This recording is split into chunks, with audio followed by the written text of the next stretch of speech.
निर्विघ्नं कर्मे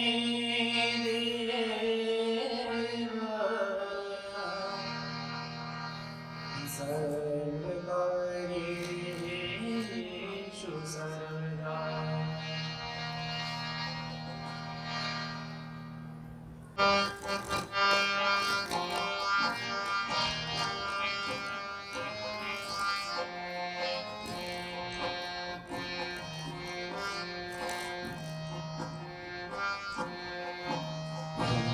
गणपतये नमो नमः श्री सिद्धिविनायक नमो नमः अष्टविनायक नमो नमः गणपति बाबा मोरया ओम गणपतये नमो नमः सिद्धिविनायक नमो नमः अष्टविनायक नमो नमः गणपति बाबा मोरया ओम गणपतये नमो नमः श्री सिद्धिविनायक नमो नमः अष्टविनायक नमो नमः गणपति बाबा मोरया ओम गणपतये नमो नमः श्री सिद्धिविनायक नमो नमः अष्टविनायक नमो नमः गणपति बाबा मोरया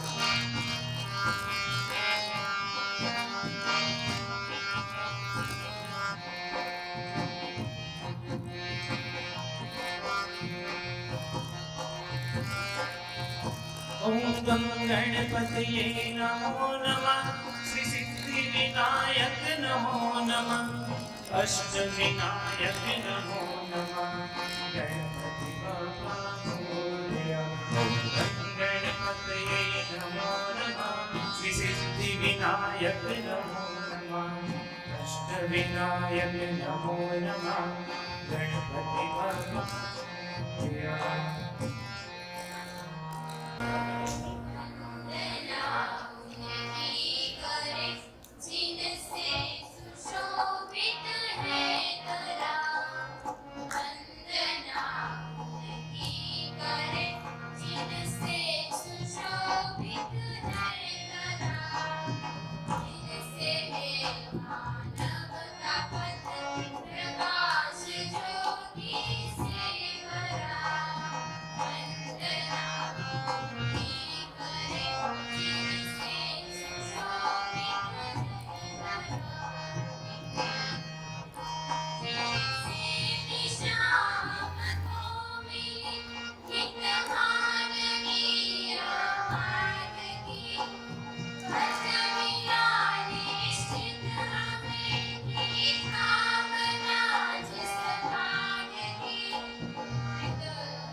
या कुन्ती मृदुषार्धवला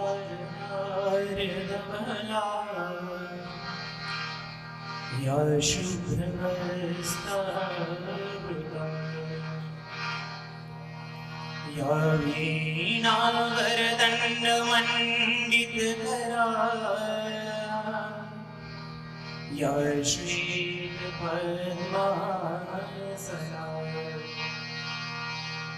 या ब्रह्माच्युत शंकर प्रभुती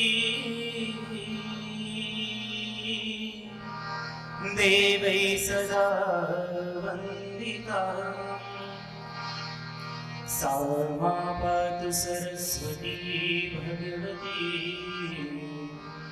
निशेषजाड्यम्बा।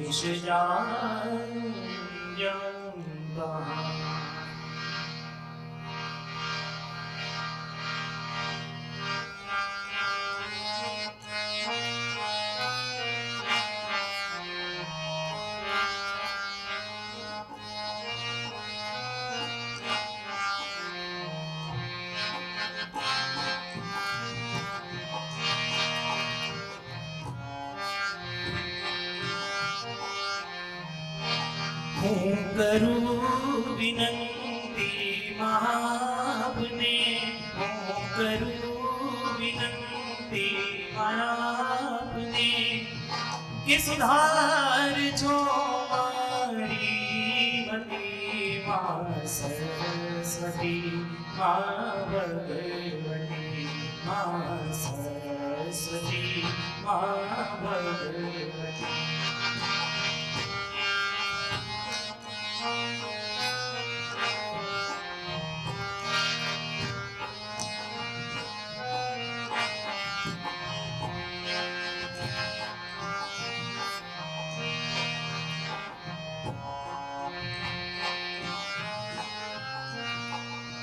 वामयङ्गिनीनाधारति वामयङ्गिनीनाधारति करपुस्तकमाला शोभति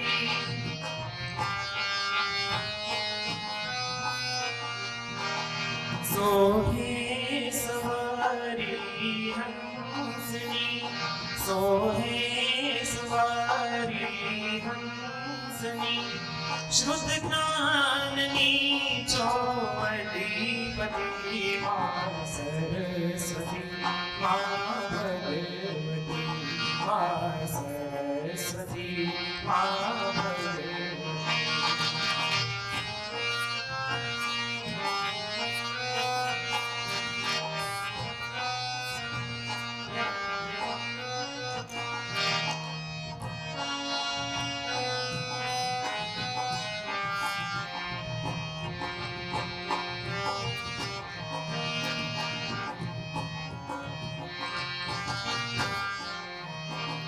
देव वृंद तामों ने सदान में देव वृंद तामों ने सदान में रमनाथी मन रमने रमनाथी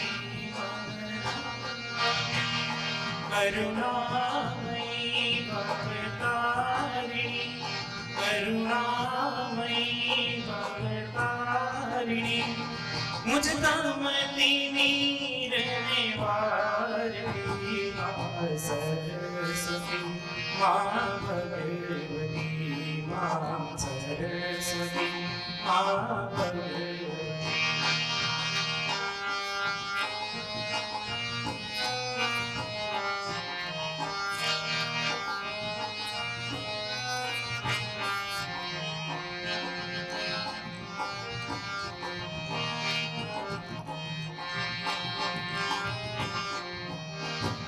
घट घट तमारो मास छे घट घट तमारो मास छे तम शक्ति अजवास छे तम दृष्टि अजवास छे सेवे मलय चरणों सदा सेवे मलय चरणों सदा अज्ञानता ने निवारती माँ सरस्वती माँ भगवती माँ सरस्वती माँ भगवती हूँ करूँ विनंती आपने करूँ विनंती आपने कि सुधार जो मारी मती माँ सरस्वती माँ भगवती माँ सरस्वती माँ भगवती माँ सरस्वती माँ भगवती माँ सरस्वती माँ भगवती। श्री विनय विहार केलोड़ी मंडल लोक विद्यालय के इस सभा मंडप में आंतर राज्य से आए जीवन विद्या परिचय शिविर के शिविरार्थी, अन्य मेहमानगण, छात्र छात्राओं और खास सोम भैया का हार्दिक स्वागत है।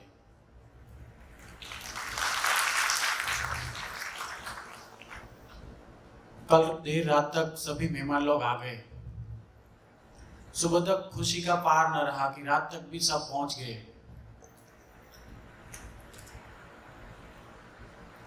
थोड़ा बारिश का माहौल है और फिर भी आप इतना इंतजार से यहाँ पे पहुंच गए। सोम भाई भी कल से पहुंच गए, तो सभी का तहे दिल से स्वागत है। और हम हमारा कार्यक्रम आगे लेके मैं सोम भैया और पूज्य हमारे लोक विद्यालय के संस्थापक आदरणीय पूज्य मोटा भाई नानूभाई शिरोया, मैं उनको रिक्वेस्ट करता हूँ सोम भैया और मोटा भाई दीप प्रागट्य करके फिर आगे से हम चलेंगे। सोम भैया, मोटा भाई।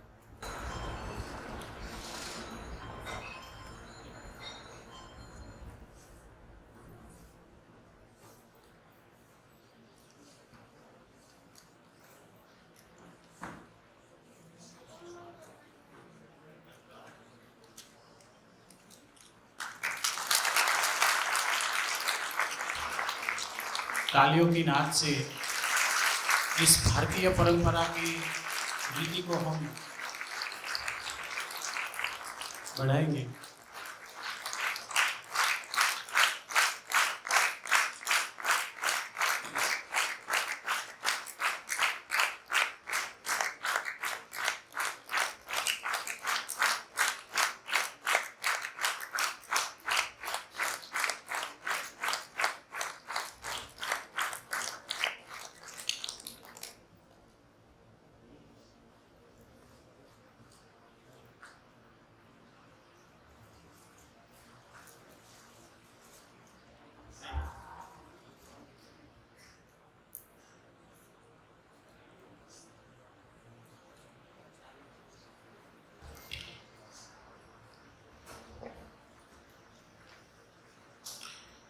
मोटा भाई से मैं रिक्वेस्ट करूंगा कि सोम भैया का पुष्पगुच्छ के स्वागत करना है। यही हमारे 7 दिवसीय शिविर के प्रबोधक श्री सोम भाई त्यागी जी का हमारे अध्यस्थापक पूज्य मोटा भाई पुष्पगुच्छ से सम्मानित करेंगे।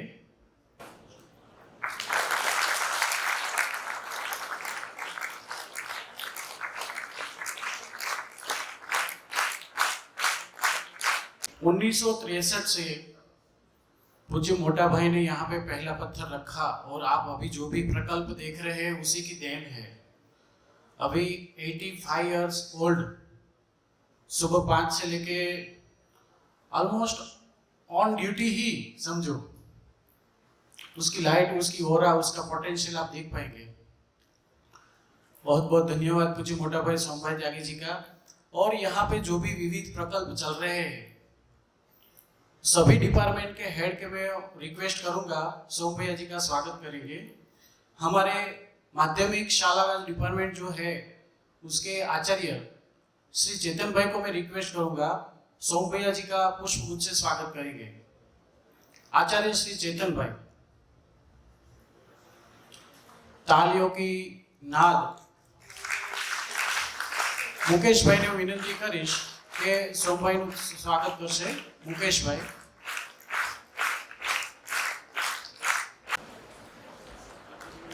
आदरणीय राघव भाई सोमभाई जी का स्वागत करते हैं. हमारे ही कैंपस में आश्रम शाला का जो डिपार्टमेंट चल रहा है, छोटी छोटी बच्चियां वहाँ पे अभ्यास कर रही है, उनके आचार्य श्री भावेश भाई रामाणी को मैं रिक्वेस्ट करूंगा सोमभाई त्यागी जी का पुष्पगुच्छ से स्वागत करेंगे. आदरणीय भावेश भाई रामाणी.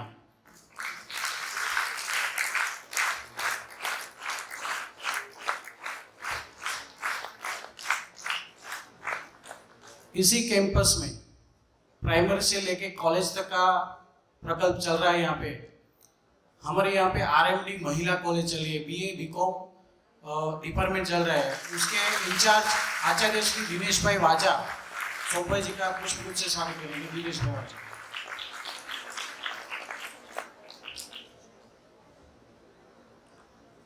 માધ્યમિકના આચાર્ય શ્રી ચેતનભાઈ થોડા કામમાં વ્યસ્ત હોવાથી આપણી વચ્ચે ઉપસ્થિત થઈ ગયા છે. હું વિનંતી કરીશ કે સોમભાઈનું પુષ્પગુચ્છથી સ્વાગત કરશે. ચેતનભાઈ ઠુંબર.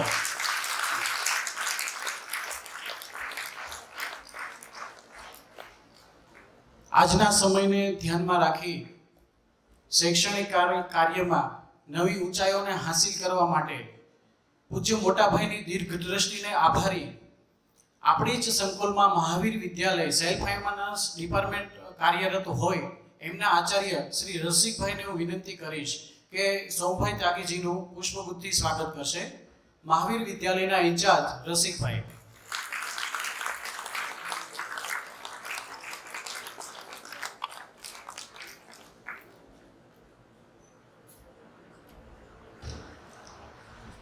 कल रात से सभी शिक्षार्थियों की चेहरे पे एक जिज्ञासा में पढ़ रहा हूँ कि इतना सारा कब हुआ होगा, ये यहाँ क्या क्या चल रहा है.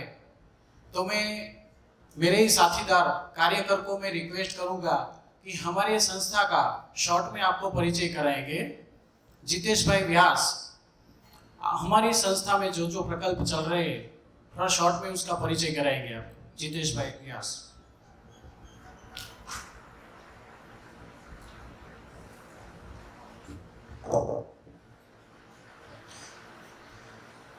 सभी को नमस्कार. आदरणीय सोमभाई जी एवं पूज्य मोटा भाई, पूज्य मंगलाबा, सभी शिविरार्थीगण, सभी विभागीय प्रिंसिपल्स एवं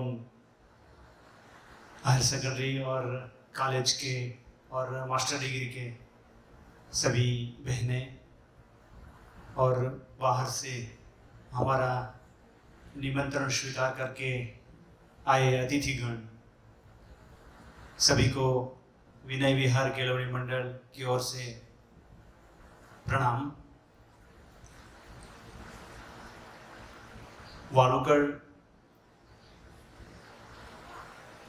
के बारे में पहले शिविरार्थियों को कन्फ्यूजन थी. 2 वालुकड़ हैं, एक भावनगर के पास है, उसका ताल्लुक तहसील गोगा है, और ये हमारा वालुकड़ है वो बाइलू बोलते हैं, मिस लेडी का. एक इतिहास है कि महाराजा साहब ने ये अपने एक तोहफे में दिया हुआ गांव था. यहाँ में मेरे लिए एक बात है कि संस्था का परिचय है. ये बात इसलिए कि ग्रुप में कंफ्यूजन आ रही थी कि वालुकड़ कहाँ है.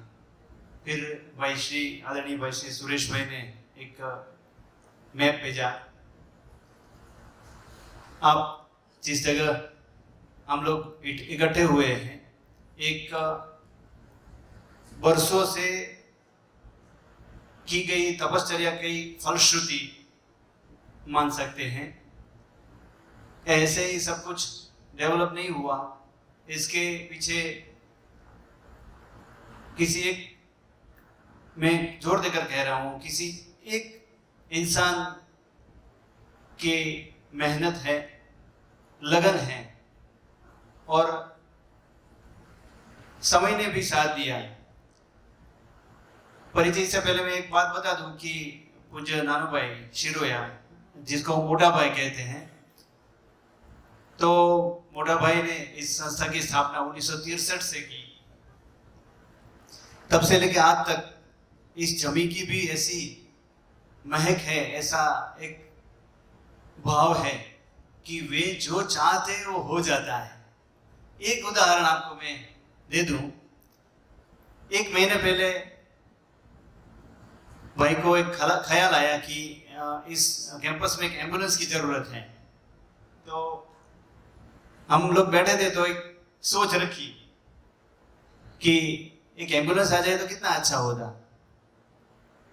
तो भाई ने जो संबंध डेवलप किए थे, हम उनसे संपर्क स्थापित कर रहे हैं। उनमें से एक दाताश्री ने अचानक ही कह दिया कि मैं और मेरे दोस्त हैं, हम दोनों मिलकर एक एम्बुलेंस दे रहे हैं। इतनी जल्दी ये कैसे सार्थक हो सकता है? इसके पीछे एक शक्ति काम कर रही है, एक भाव काम कर रहा है, एक निष्ठा, प्रामाणिकता, हिसाबी चरित्र, सभी कुछ काम कर रहा है इसके पीछे। मैं बहुत थोड़े में आपको संस्था का परिचय देने जा रहा हूं।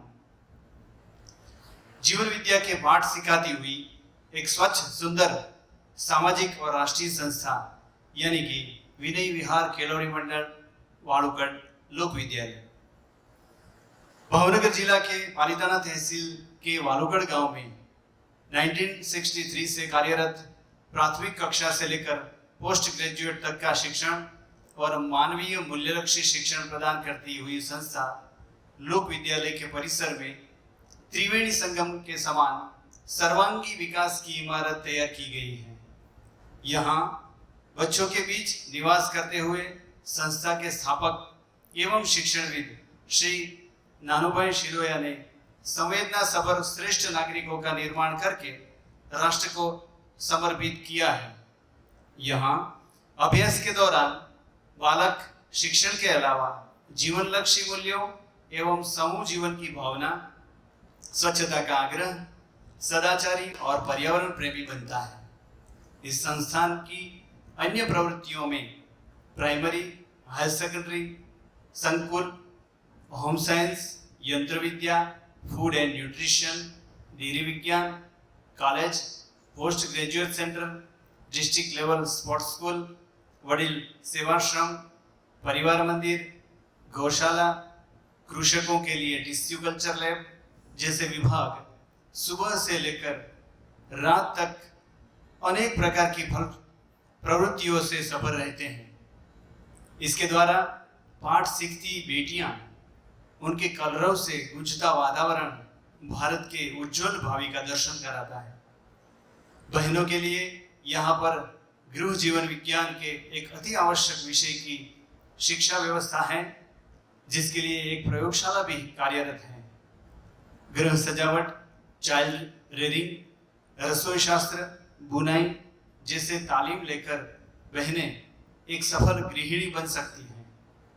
परम पूज्य आचार्य श्री हेमदेव प्रभु सुरेश्वर जी महाराज के आशीर्वाद से अनाथ और निराधार बच्चों के लिए परिवार मंदिर यानी कि अनाथाश्रम का निर्माण भी किया है, जिसमें इन बच्चों को प्यार, पोषण एवं संस्कार दिए जाते हैं और अच्छी तरह से देखभाल भी की जाती है।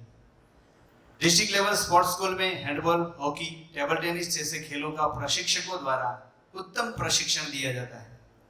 इन बच्चों ने राज्य एवं नेशनल लेवल तक पहुंचकर गोल्ड एवं सिल्वर मेडल भी हासिल करके संस्था का गौरव बढ़ाया है। यहाँ व्यायाम के लिए उत्तम कक्षा का जिम भी बनवाया गया है, जहाँ पर बच्चे नित्य व्यायाम करते हैं। स्वच्छता, स्वावलंबन, परिश्रम, संगीत, नृत्य, चित्र जैसी ललित कलाओं की तालीम भी दी जाती है। आधुनिक विज्ञान का पूरा परिचय यंत्र विद्या और कंप्यूटर शिक्षा से दिया जाता है।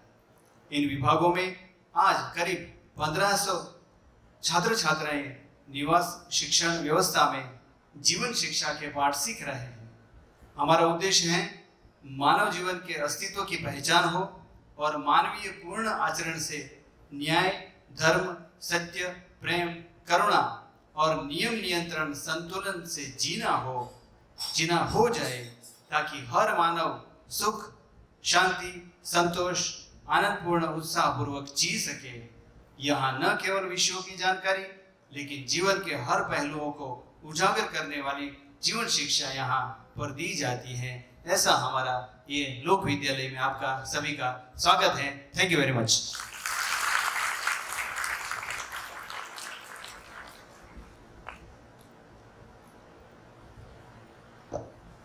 खूब खूब धन्यवाद जितेश भाई।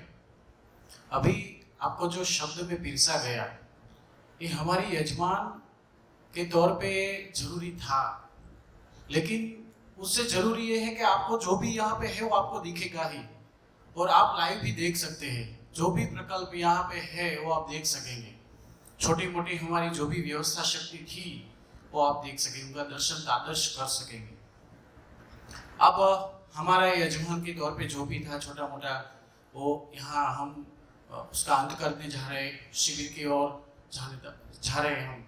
तो एक बात कर रहा हूँ कि सोम भैया, मैं विनू भाई बात कर रहे थे, मैं विनू भाई को मैं बोल रहा था कि शिविर में विचित्र आ रहे, शिविर में विचित्र आ रहे। बोले सब लोग विचित्र ही आएंगे। मैं बोला ऐसा नहीं है, विचित्र नाम के एक व्यक्ति आ रहे हैं। यहाँ विचित्र भी है, विशेष भी है, विश्वास भी है और वंदना भी है। ये सभी लोग अभी शिविर में आए हुए, सभी शिविरार्थियों का स्वागत है। और अभी मैं सोम भैया को हैंड ओवर करता हूँ, अपना सेशन आगे लेके चले। सोम त्यागी जी। शिविर में आप अच्छी तरह हिस्सा ले सके, यहाँ से जो भी प्रस्तुत किया जाए उसका अधिक से अधिक आपको लाभ मिले, उस संदर्भ से मैं कुछ एक सूचनाएं पहले देना चाहता हूं। शिविर सभी के लिए समान स्वरूप से है, फिर भी सब लोग अपनी अपनी जिज्ञासा के अनुरूप इसका लाभ पाते हैं। तो शिविर के बारे में आपने जो भी मान रखा हो उसको साइड में रख के शिविर को सुनेंगे, ये पहली सूचना है। क्योंकि आपने जो भी सुना है वो किसी ने शिविर का जैसा अनुभव किया वैसा उन्होंने आपको बताया है, वो उनके शिविर का अनुभव, वो आपका नहीं है। तो खुले मन से शिविर में हिस्सा ले। शिविर में जो सत्र की व्यवस्था है वो मैं अभी बता देता हूं, तो उसके अनुरूप सभी सत्र चलेंगे। आप सभी से ऐसी अपेक्षा है कि समय पे जो समय दिया जाए उसी समय पे आप अपना स्थान ग्रहण कर लें। कितने लोग सहमत है मेरी बात से? ऐसा करने से शिविर का जितना पूरा विषय वस्तु है वो पूरे दिनों में पूरा हो पाएगा। विलंब से आने से दिन पूरा नहीं होता, दिन आपके लिए अधूरा हो जाता है। तो समय पे आएंगे। यहाँ भोजन की व्यवस्था DLSS में की गई है। कुछ एक लोग DLSS में ठहरे भी हैं। तो सभी मेहमान जो भी पधारे हैं उन सभी की भोजन की व्यवस्था एक ही जगह पर है। और भोजन के पश्चात आपको अपने बर्तन स्वयं धोने हैं, यानी साफ करने। जैसे आप वो भोजनशाला में से बाहर निकलते हैं, लेफ्ट साइड पर एक पूरा टॉयलेट ब्लॉक है, आप इसका प्रयोग कर सकते हैं। चालू शिविर में भी आपको शौच जाने की जरूरत उपस्थित हो तो इस स्थल से नीचे उतर के राइट साइड पर गेट के बिल्कुल बाहर लेफ्ट साइड पर शौचालय की व्यवस्था है, भाई और बहनों के अलग अलग, उसका प्रयोग करेंगे। अभी जब चाय का विराम होगा तो इसी हॉल में नीचे उतरते ही व्यवस्था की गई जलपान, तो वो आप यहीं से ही उसका ग्रहण करेंगे, कहीं दूर जाने की आवश्यकता नहीं है। जैसे पूरे भारतवर्ष में है वैसे ही संस्था में है। हम भोजन का व्यय नहीं करेंगे। शहर से जो लोग आते हैं वो अपनी आदतों को लेकर के आते हैं और ऐसा सोचते हैं कि पहले से ही ज्यादा ले ले ताकि दूसरी बार उठ के जाना ना पड़े। ये आदत अच्छी नहीं है। आप 5 बार उठिए लेकिन भोजन का एक भी कण बिगड़े नहीं, ऐसी सभी से प्रार्थना है। यहाँ की बच्चियों को तो मुझे कहने की कोई आवश्यकता नहीं है, उनका भोजन जैसे होता है वैसे ही होगा। राइट, उनको डीएलएसएस में भोजन की व्यवस्था नहीं है, वो केवल मेहमानों के लिए है। जितने भी मेहमान यहाँ पधारे हैं,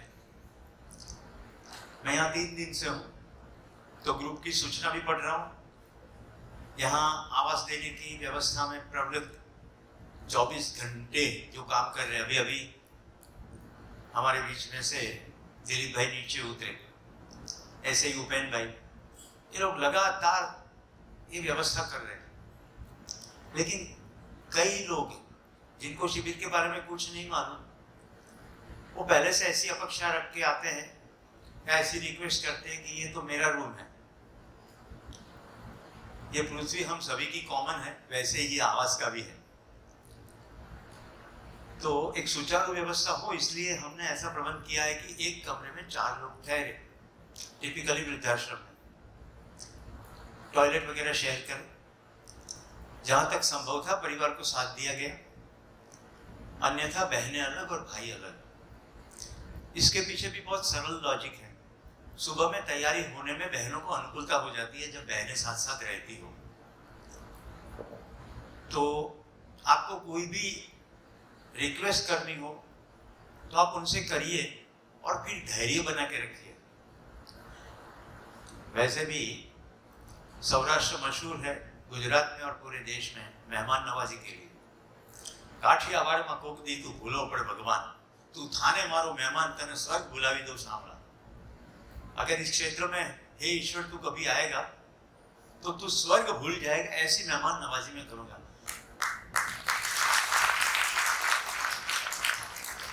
तो आदरणीय मोटा भाई से लेकर के संस्था के सभी कर्मी के अंदर 3 दिन से लगातार एक उत्सव का वातावरण है कि लोग कितनी दूरी से आ रहे हैं, हम कैसे उनका स्वागत करें, कैसे उनकी सेवा करें। तो मेरी प्रार्थना केवल यही है कि आपको अभी जो आवास दिया गया है उसको एंजॉय करें। आपको सूचना मिले बदलाव की तो उसके लिए तैयार रहे। अभी भी कुछ लोग आ रहे हैं।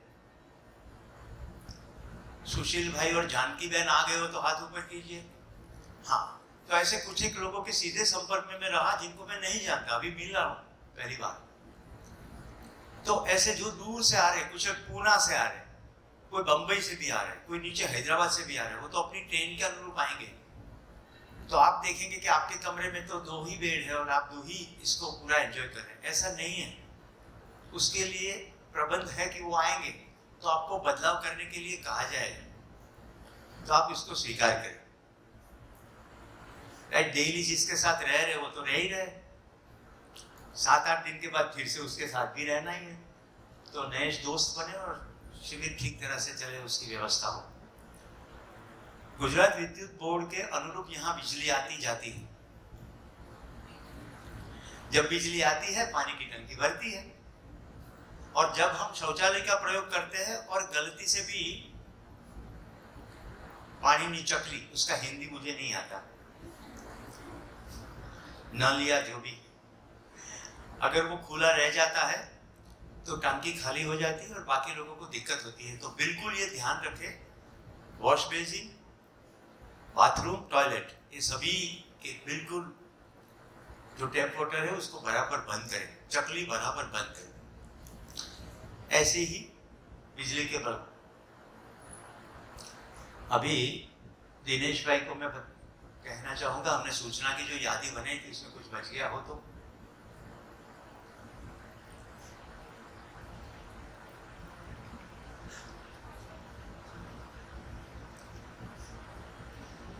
इस हॉल में जब आप ऊपर चढ़ते हैं तो आप लेफ्ट और राइट साइड पे अपने जूते उतारिए।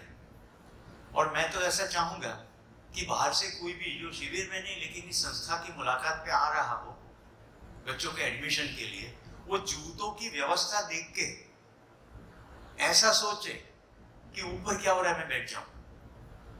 कितने लोग सहमत है ये सोचना से हम जूते ऐसे उतारे?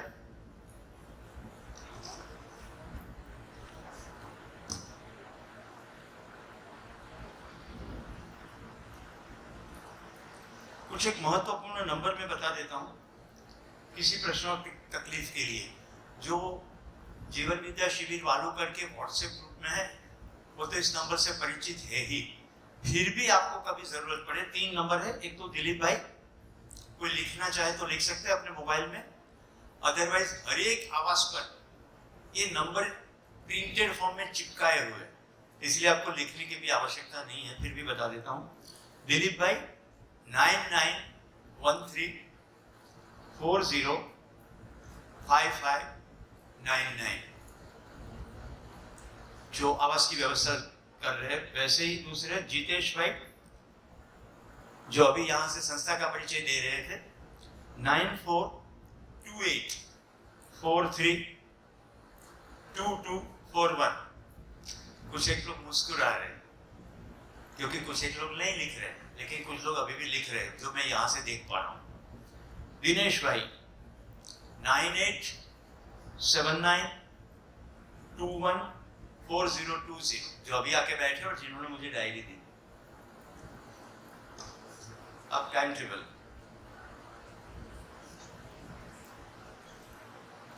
ये टाइम टेबल जैसे मैं यहां से कहूंगा वैसा चलेगा ही, इसकी खातिरी मैं नहीं दे सकता, वो आप दे सकते हैं क्योंकि आपके आने से शिविर चलेगा। सोम भाई दीवारों के साथ तो बात नहीं करेंगे और वो इतनी दूर छत्तीसगढ़ से आए, उनका भाव है कि कोई भी चूक ना जाए। तो जब पूरी सभा बनेगी तब शिविर शुरू होगी, तो बेहतर यही होगा कि हम इसको 100% फॉलो करें। सुबह 7:30 से 8 सुबह का नाश्ता। इसके लिए आपको कितने बजे उठना है, रात को कितने बजे सोना है, कितनी अपने साथियों के साथ बातें करनी है, मोबाइल को कितने समय तक संपूर्ण ऑफ ही रखना है, वो निर्णय आप करेंगे ताकि सुबह 7:30 से 8 में नाश्ता समाप्त हो जाए। कई लोगों को नाश्ता के बाद प्राकृतिक डिमांड आती है, वो ध्यान में रखते हुए पहला सत्र 8:30 से 10:30, तो बीच में 30 मिनट की जगह है। पहला सत्र सुबह 8:30 से 10:30, फिर 20 मिनट का जलपान विराम। दूसरा सत्र 10:50 से 12:30, ठीक है। फिर दोपहर का भोजन 12:30 से 1:30, 1 घंटा। और इतना पूरा सत्र और भोजन करने के बाद थोड़ी विश्रांति की इच्छा तो होती ही है। कई लोग शिविर स्थल पे सोते हैं, तो सब अपने कमरे में भी सो सकते हैं। 1:30 से 2:30 आराम, 2:30 से 4:30 सत्र 3। मुस्कुराइए। कुछ एक लोग मेरे सामने ऐसे देख रहे हैं जैसे मैंने कोई अपराध किया हो। इतना बढ़िया नाश्ता, इतना अच्छा स्वागत। मैं तो वो बैलगाड़ी के साथ चल रहा था, नाचने का मन हो रहा था, मैं गा भी रहा था। तो कम से कम अपने मन को उत्सवित रखेंगे। सत्र के समय से तो परेशान होने की कोई आवश्यकता नहीं है।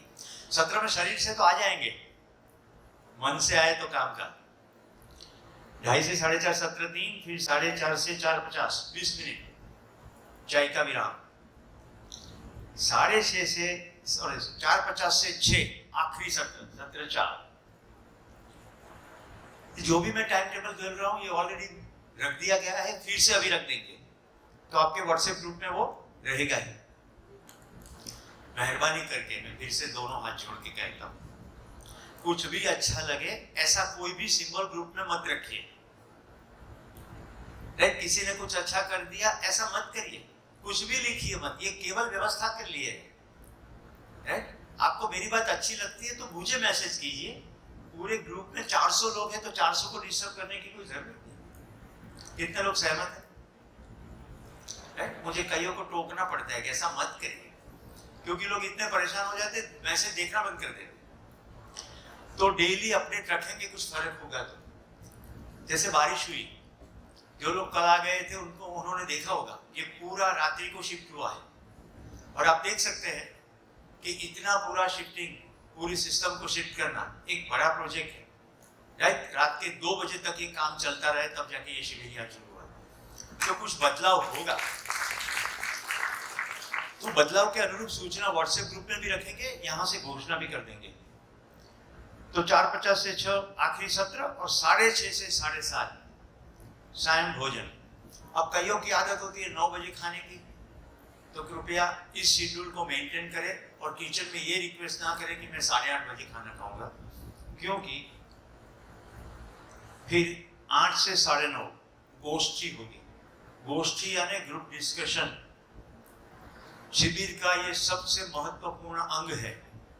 और यहाँ पधारे पुराने सभी शिविरार्थियों को मैं ग्रुप में रिक्वेस्ट कर चुका हूँ, आज फिर से रिक्वेस्ट करता हूँ, दोपहर को जैसे यहाँ से भोजन की घोषणा हो, पुराने शिविरार्थी यहीं बैठे रहे।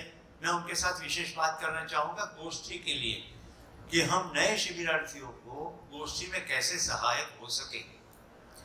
तो 8 से 9:30 गोष्ठी का कार्यक्रम है और फिर रात को 10 बजे शयन। तो आने वाले दिनों का ये स्केड्यूल रहेगा, जैसे बताया गया। कुछ भी फर्क पड़ेगा तो बता देंगे। अभी जो लोग उस ग्रुप में जुड़े नहीं हैं वो जुड़ जाए, ताकि कॉमन सूचना सभी को एक तरीके मिले।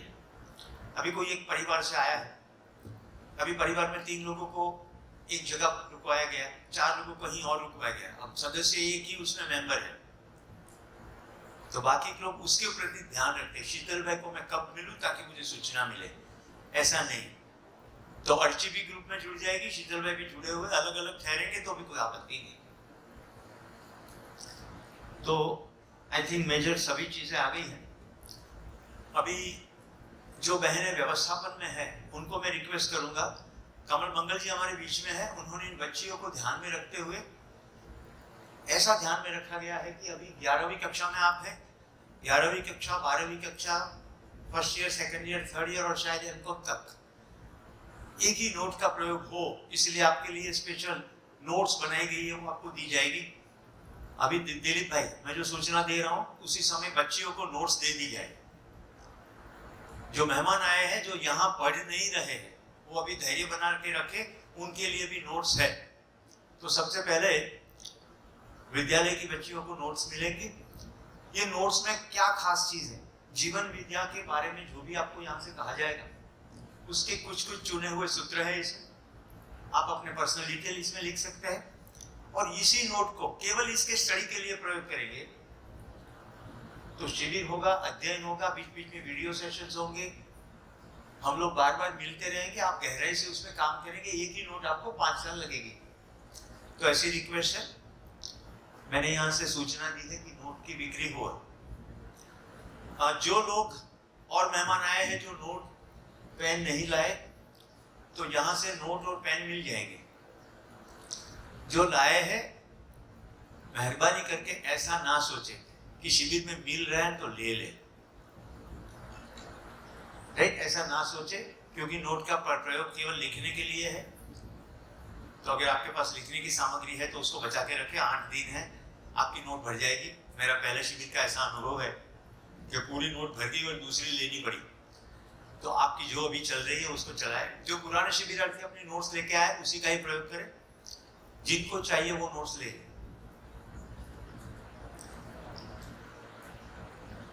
और बेटा डिस्ट्रीब्यूट करने के लिए पूरा थप्पा दे दीजिए, लोग अपने हिसाब से एक एक ले लेंगे।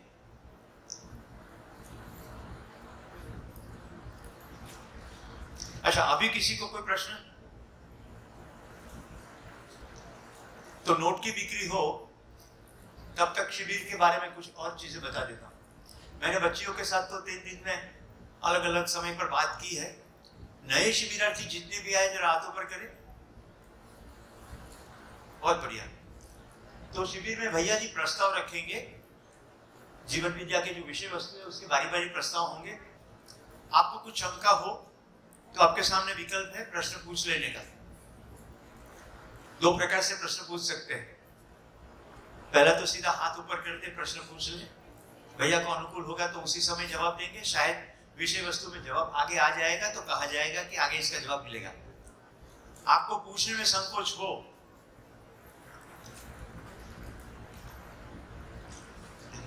ये नोट्स उपेन भाई, ये बच्चियों के लिए स्पेशल नोट्स है और उनको ग्रुप में ही दे दे, सब लोग एक को डिस्ट्रीब्यूट करेंगे तो काफी समय जाएगा। हाँ, 15-15, 20-20 दे दो और अपने अपने एक तो अपनी डायरी में, नोट्स में वो प्रश्न लिख ले और फिर जब भी उस विषय के अनुरूप बात चले तो उस समय भी पूछ सकते हैं। अब गोष्ठी के बारे में। गोष्ठी शिविर का सबसे महत्वपूर्ण अंग है। जो लोग ग्रुप में स्केड्यूल देखते हैं उसको ऐसा लगता है कि शाम को हम मोबाइल कर लेंगे, घर पे बात कर लेंगे, अपने बिजनेस को निपटा देंगे, तो ये सबसे बड़ी गलतफहमी है। भैया तो बताएंगे ही, फिर मैं भी अभी बता देता हूँ। गोष्ठी शिविर का बहुत ही महत्वपूर्ण अंग है, क्योंकि यहाँ आपको कुछ भी चीजें मनवाने की कोशिश नहीं की जाएगी, ना कोई उपदेश, ना कोई प्रिस्क्रिप्शन। तो जो भी विषय प्रस्तुत हो उसके ऊपर आप गोष्ठी में अपने अपने ओपिनियंस, अपने अपने दृष्टि जहां जहां गई है वो रखेंगे और उस चर्चा से आपके अंदर बहुत सारी स्पष्टताएं होंगी और बहुत सारे नए प्रश्न भी उठेंगे। तो शिविर आपके अंदर ऐसे चलने लगेगा। शुरुआत में भैया कुछ बोलेंगे तो शिविर भैया चला रहे ऐसा लगेगा। गोष्ठी में हिस्सा लेते लेते ऐसी स्थिति बनेगी कि आपके अंदर शिविर चलना शुरू हो जाएगा। प्रश्न उठेंगे, प्रश्न के जवाब भी मिलेंगे, प्रश्न पूछने का साहस भी बनेगा और धीरे धीरे धीरे एक सुखमय तृप्ति की ओर हम आगे बढ़ेंगे। तो गोष्ठी बहुत महत्वपूर्ण अंग है। आफ्टरनून के सत्र के बाद गोष्ठी में कैसे बैठेंगे, कहाँ बैठेंगे, उसके बारे में सूचना बाद में दी जाएगी। मैं यहाँ पर सूचना समाप्त करता हूँ। धन्यवाद, नमस्कार। केवल माहिती के लिए, मेरा नाम सुरेश पटेल है, मैं गांधीनगर गुजरात से हूँ। धन्यवाद। अभी 10:15 बजे है। पहला सत्र हम थोड़ा शॉर्ट कर चुके हैं क्योंकि स्वागत वगैरह हुआ, तो 11 बजे ब्रेक करेंगे। धन्यवाद। स्वयंसेवक को रिक्वेस्ट है बोर्ड्स वगैरह सेट कर दें।